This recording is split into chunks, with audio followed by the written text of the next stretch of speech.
From our Chicago studios, this is the Muslim News on Muslim Network TV. Assalamu alaikum, I'm Samana Siddiqui. Our top story tonight.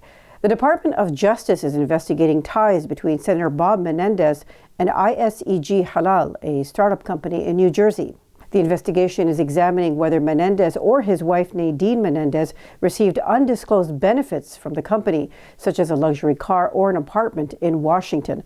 The nature of the New Jersey senator's involvement remains unclear. ISEG Halal received exclusive approval to certify imported halal food for Egypt in 2019.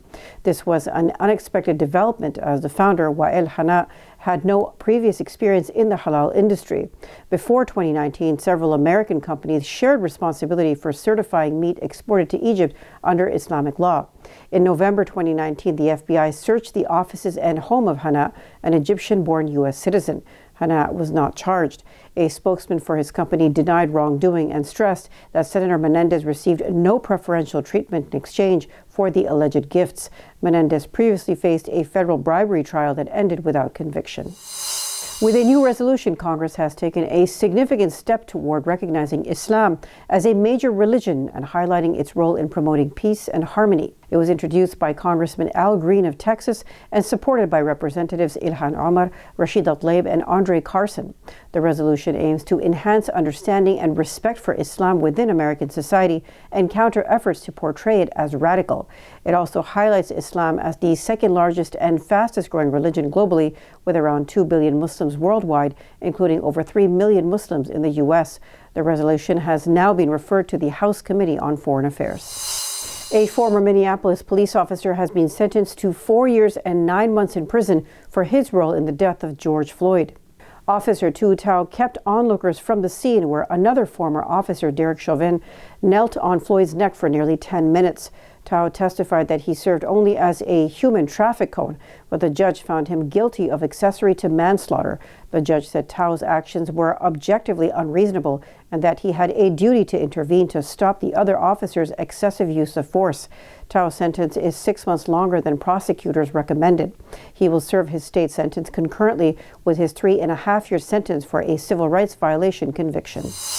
U.S. Muslim civic engagement groups Mgage and Empower Change co-organized a panel discussion on promoting female political leaders. It focused on the challenges and opportunities Muslim women face in politics and how to increase their representation in government. The event was part of a larger project to promote civic engagement and voter participation among Muslim Americans. The panel included Delaware State Assemblywoman Medina Wilson-Anton, who is running for re-election, and Inas Yunus, a city council candidate in Overland Park, Kansas. Speakers pointed out that there are already several prominent Muslim women who have made history in American politics. They include Congresswoman Ilhan Omar, Senator Ghazala Hashmi, and California Mayor Farah Khan. Florida Republican Governor Ron DeSantis has declared that former President Donald Trump lost the 2020 election. For DeSantis, a potential 2024 Republican presidential candidate, this is a marked change in his rhetoric. He has previously been more cautious about making such a statement about the election results. DeSantis says he still has concerns about voting methods in the 2020 election, but he says he believes Joe Biden is the rightful president. DeSantis says Republicans will lose in 2024 if they continue to focus on the past election and Trump's legal problems. This shift in rhetoric likely is an attempt to distance himself from the former president and his false claims about the election.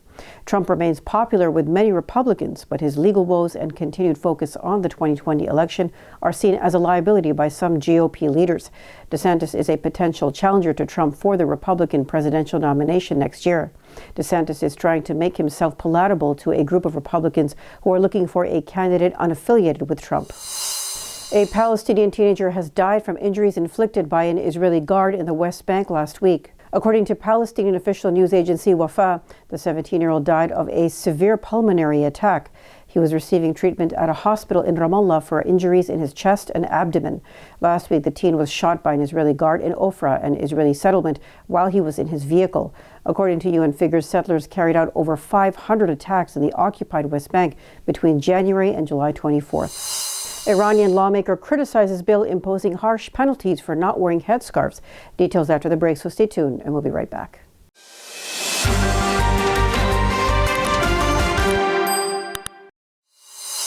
Welcome back.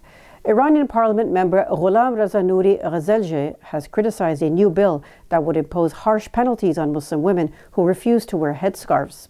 The bill submitted by the judiciary spells out punishments such as fines, confiscation of assets, and imprisonment.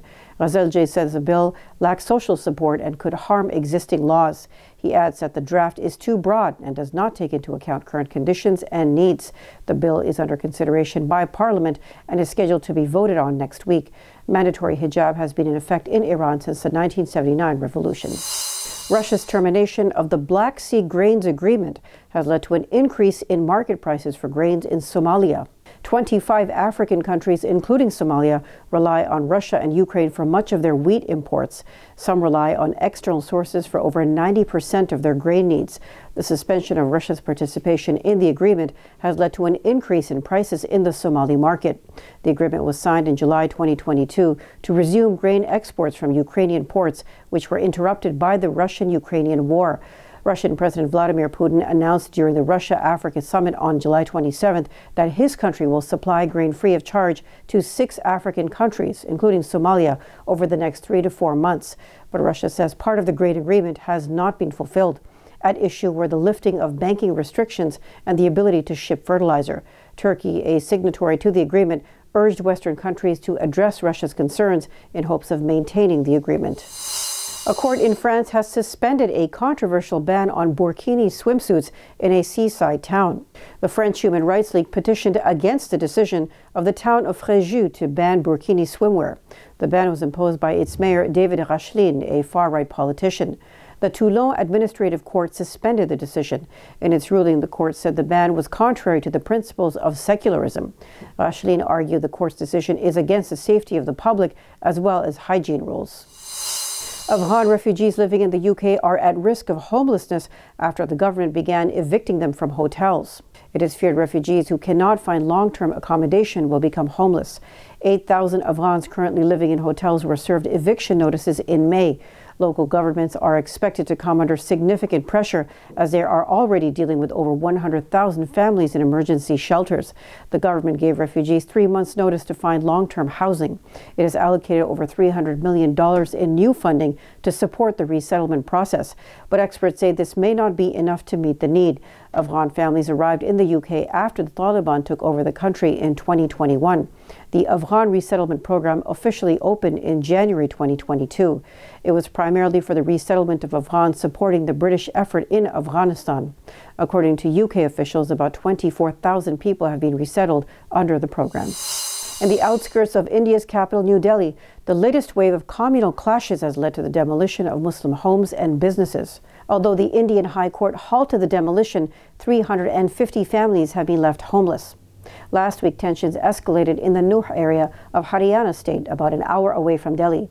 A procession organized by far-right Hindu group Vishwa Hindu Parishad and its youth wing Bajrang Dal reached the district.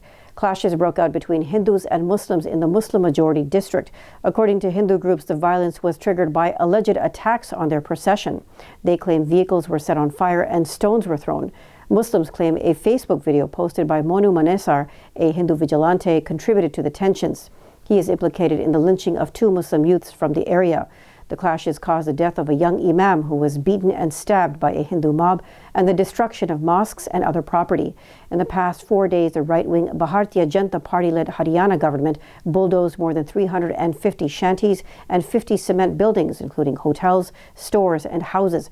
Residents say this was an act of revenge. Civil rights group and lawyers have accused Indian authorities of carrying out these destructions some miles from the site of the clashes. The High Court temporarily halted the demolition. Residents say it has caused them suffering and taken away their livelihood. A Nigerian artist has created a hijab-wearing Barbie doll that celebrates Muslim culture. Hanifa Adam named the doll Hijarbi.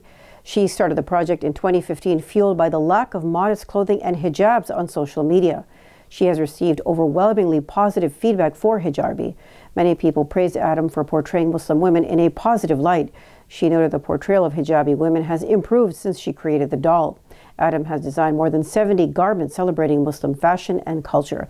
She has also designed a series of dolls based on famous Muslim women such as Malala Yousafzai and Ibtihaj Muhammad. That's all from our Chicago studios tonight. Thank you for tuning in. You can subscribe to our YouTube channel and hit the bell icon for the latest updates. For more content, keep watching Muslim Network TV or visit muslimnetwork.tv. Salam and good night.